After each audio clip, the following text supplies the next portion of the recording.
นหาข้าเคยคู่กันมาก่อน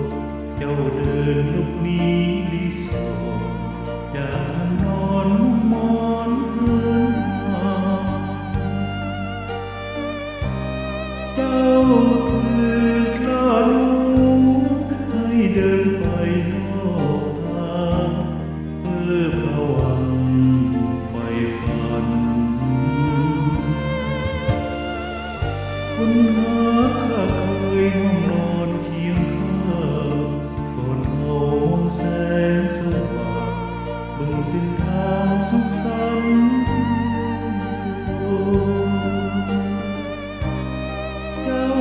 ลืมความรักสองเคยสุขสม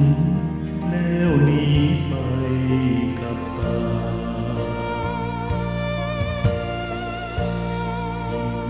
ก่อนคนเดิมที่เราเคยมีมาเหลือเป็นเพียงอ่านสอนมอน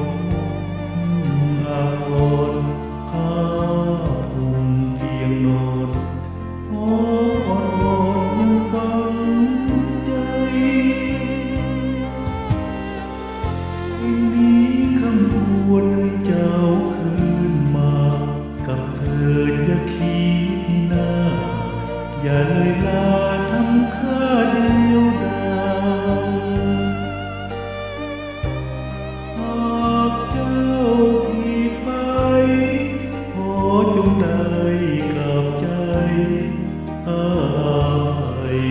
เสมอ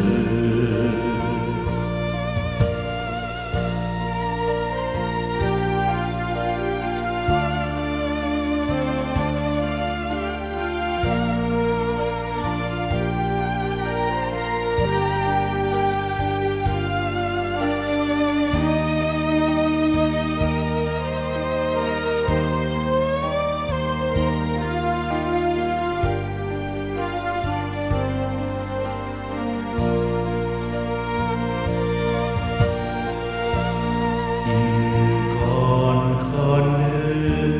ที่เราเคยมีมาเหลือเป็นเพียงอนุสรณ์มอ